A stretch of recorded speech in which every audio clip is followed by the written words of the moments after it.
తాకట్టులో ఉన్న బంగారాన్ని విడిపించి ఆ రోజు ఆన్లైన్ ధరకే కొంటుంది కొమ్మూరి గోల్డ్.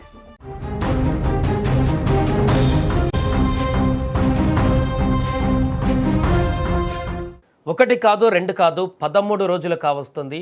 రెండేళ్ల చిన్నారి అభం శుభం తెలియనటువంటి ఆ చిన్నారి బుడిబుడి అడుగులు వేసుకుంటూ ఆ పామాయిల్ తోటలో తండ్రి వెనక పరిగెత్తుకుంటూ వెళ్ళినటువంటి ఆ పాప తప్పిపోయి మిస్ అయి ఎగ్జాక్ట్గా 13 రోజులు అవుతుంది. ఇంకా ఎలాంటి ఆచూకీ లభించట్లేదు. అసలు పాప ఎక్కడికి వెళ్ళింది, ఎవరైనా తీసుకువెళ్ళారా, ఏమైంది, 13 రోజుల నుంచి పాప ఏమన్నా తింటుందా లేదా, అసలు ఎక్కడ ఉంది అనేటువంటి ఒక ఆందోళన అయితే ఇప్పుడు తల్లిదండ్రులు మరింత తీవ్రతరం అవుతున్నటువంటి పరిస్థితి ఏర్పడింది.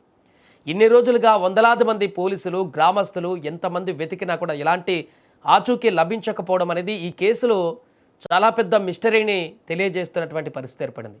ఈరోజు 13వ రోజు గడుస్తున్నప్పటికీ అక్కడ ఇంకా సెర్చ్ ఆపరేషన్ కొనసాగిస్తున్నారు. నిత్యం ఆ కొండలపైన ఇంకా ఏదో ఒక మారుమూల ప్రాంతంలో ఆ పరిసర ప్రాంతాలలో ఎక్కడో ఒక దగ్గర ఆచూకీ దొరకకపోతుందా పాపది అంటూ కూడా నిరంతరం అక్కడ గాలింపుల చర్యలు కొనసాగిస్తున్నారు. ఈరోజు 13వ రోజు ఉదయం నుంచే ఆపరేషన్ మళ్ళీ మొదలుపెట్టారు పోలీస్ బృందాలు. అక్కడ ఎన్డీఆర్ఎఫ్ కానీ అక్కడ ఉన్నటువంటి అన్ని బృందాలు కూడా ఆ తోట ప్రాంతంతో పాటుగా ఫెన్సింగ్ అవతల నుంచి కొండల వైపుగా అన్ని ప్రాంతాలను కూడా గాలిస్తున్నటువంటి పరిస్థితి.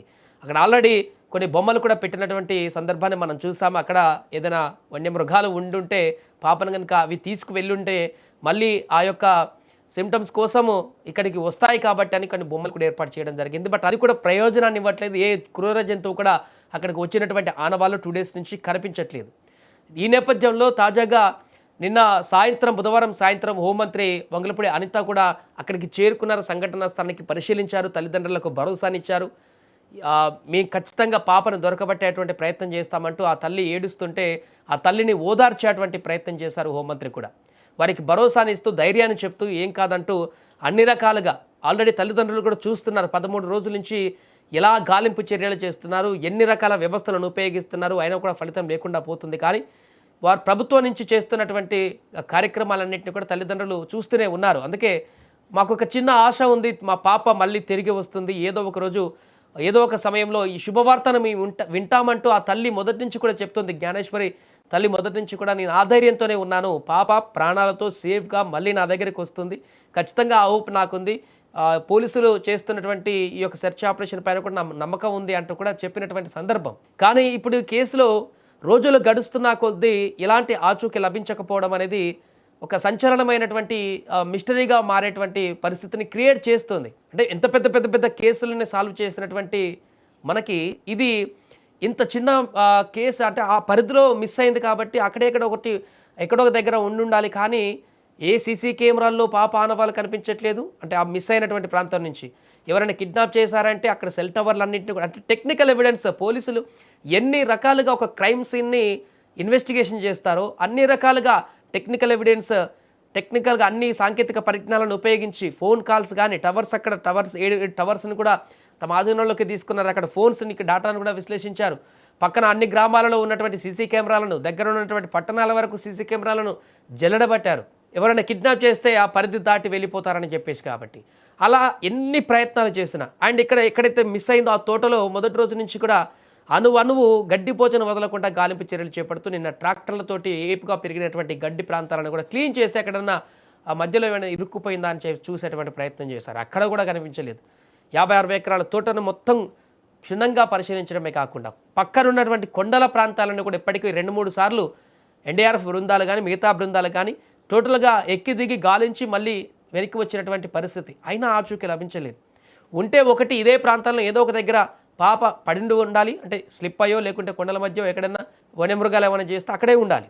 లేదు అంటే రెండో యాంగిల్ ఎవరైనా కిడ్నాప్ చేసి ఉంటే వారు ఖచ్చితంగా ఈ పరిధి నుంచి బయటికి తీసుకువెళ్ళినటువంటి ఆనవాళ్ళైనా దొరికి ఉండాలి. ఏదో ఒక గ్రామ సీసీ కెమెరాలను లేకుంటే ఏదో ఒక ప్రాంతానికి వెళ్ళినప్పుడు అక్కడైనా సీసీ కెమెరాలో విజువల్స్ దొరికి ఉండాలి. కానీ 12 రోజులు దాటి 13కి వచ్చినా కూడా ఇటువైపు ఈ సెర్చ్ ఆపరేషన్లో ఎలాంటి ఆలమాన దొరకట్లేదు. ఈ ప్రాంతాల్లో, కొండ ప్రాంతాల్లో, తోటలో అండ్ కిడ్నాప్ కేసు ఆ లైన్లో సెర్చ్ చేసినా కూడా అక్కడ ఎవిడెన్స్ కలెక్ట్ చేద్దాం అనుకున్నా కూడా అక్కడ ఒక్క 0.1% కూడా ఎవిడెన్స్ దొరకనటువంటి పరిస్థితి ఏర్పడింది. ఇంత క్లిష్టంగా మారినటువంటి ఈ కేసులో అసలు పాప ఎక్కడికి వెళ్ళింది అనేది అంతు చిక్కనిగా ప్రశ్నగా మారినటువంటి సందర్భం ఏర్పడింది. ఏదేమైనా 2 తెలుగు రాష్ట్రాలలో కూడా ఇప్పుడు ఆ 2 ఏళ్ల చిన్నారి జ్ఞానేశ్వరి ఎక్కడ ఉంది, ఆ పాప ఎటు వెళ్ళింది, ఆ చివరిసారిగా మనకు కనిపిస్తున్నటువంటి CCTV ఫుటేజ్ విజువల్స్లో మనం స్పష్టంగా చూడొచ్చు. తండ్రి వెనకాల పరిగెట్టుకుంటూ వెళ్తున్న సందర్భంలో పెంపుడు కుక్క కూడా ఆ పాప వెనుక వెళ్ళినటువంటి దృశ్యాలు మనం చూడడం జరిగింది. అక్కడి వరకు కనిపించింది పాప చివరి క్షణాలు అవే. లాస్ట్ వీడియో తప్పిపోవడానికి అంటే ముందు ఈ విజువలే. ఆ చెట్టు దాకా ఏడ్చుకుంటూ తండ్రి వెనుక పరిగెత్తుకుంటూ వెళ్ళినటువంటి ఆ చిన్నారి ఆ చెట్టు దాటిన తర్వాత నుంచి ఇంకా మిస్ అయిపోయినటువంటి సందర్భం.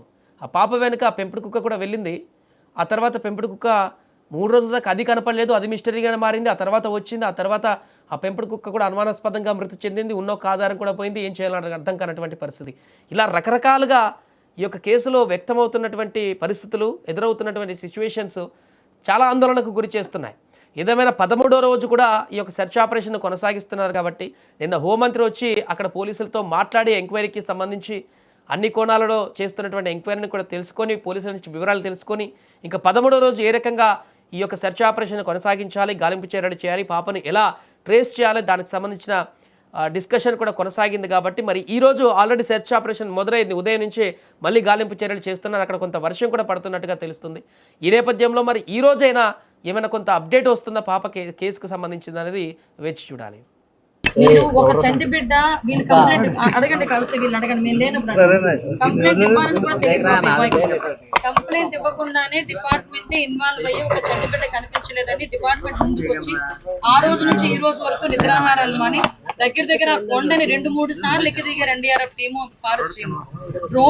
డ్రోన్స్ యొక్క థర్మల్ డ్రోన్స్ ని కూడా యూజ్ చేస్తున్నాం, CDRలు తీసాం. అంటే ఇవన్నీ కూడా ఒక పోలీస్ డిపార్ట్మెంట్ ఎంత మేరకు ఇన్వెస్టిగేషన్ లో ఎన్ని టూల్స్ ఉపయోగిస్తారు, అన్ని టూల్స్ ఉపయోగించారు ఇక్కడ. కాకపోతే దురదృష్టం ఆ అమ్మాయి పరిస్థితి ఎక్కడుందో ఏంటో తెలియలేకపోవడం. ఇంకొంచెం అగ్రెసివ్ వేలో వెళ్తాం. చాలా మంది సూచనలు సలహాలు కూడా ఇస్తున్నారు, వాటిని కూడా బేస్ చేసుకుంటాం. మంచి సూచనలు సలహాలు మాకు ఇవ్వండి, డెఫినెట్ గా మేము తీసుకుంటాం.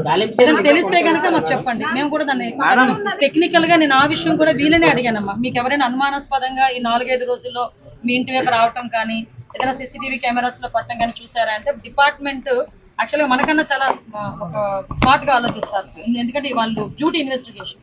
సో వాళ్ళు ఇంచుమించుగా 10 రోజుల ముందు నుంచి కూడా ఈ బ్యాక్ CCTV కెమెరాస్ అన్ని కూడా వాళ్ళు చెక్ చేస్తున్నారు. చెక్ చేస్తే కూడా ఎక్కడ కూడా అనుమానాస్పదంగా లేదు. ఈ అమ్మాయి చాలా ధైర్యంగా చెప్తుంది, ఎవరు రారమ్మా, రాత్రులు కూడా అతను లేకపోతే నేను పిల్లల్ని వేసుకుని ఒక్కదాన్నే పడుకుంటాను. అలాగే ఈ రోజు వరకు ఎటువంటి క్రూర మృగాలు ఇటువైపు వచ్చిన దాఖలాలు కూడా లేవు. కొన్ని పెద్ద పెద్ద పైథాన్స్ టైప్లో ఏదైనా అలా వచ్చినాయి అంటే ఎప్పుడు కూడా అలాంటి లేవేమో, చిన్న చిన్న పాములు కనిపిస్తాయి తప్పించి. ఇంచుమించుగా వీళ్ళు 30 సంవత్సరాల నుంచి ఇదే ప్లేస్ లో ఉంటున్నారు. సో మీరు అన్ని యాంగిల్లోని కూడా ఇంకా ఫార్వర్డ్ యాంగిల్స్ కూడా మీకు తెలియాలమ్మా. చాలా మంది గ్రామస్తులు కూడా ఇబ్బంది పడ్డారు. ఎందుకంటే ఈ చుట్టుపక్కల గ్రామంలో ప్రతి ఇంటిని కూడా వెళ్ళి వాళ్ళు ఇన్వెస్టిగేట్ చేసి సెర్చ్ చేశారు. చాలా మంది కొంతమంది గ్రామస్తులు అయితే మమ్మల్ని తిట్టుకున్నారు కదా, డిపార్ట్మెంట్ తిట్టుకున్నారు. అయినా కూడా ఈ చుట్టుపక్కల గ్రామాల్లో ఉన్న ప్రతి ఇంటి దగ్గరికి వెళ్ళి ప్రతి ఇంటిని కూడా విచారించి ఈ రోజు తీసుకొచ్చిన సందర్భం.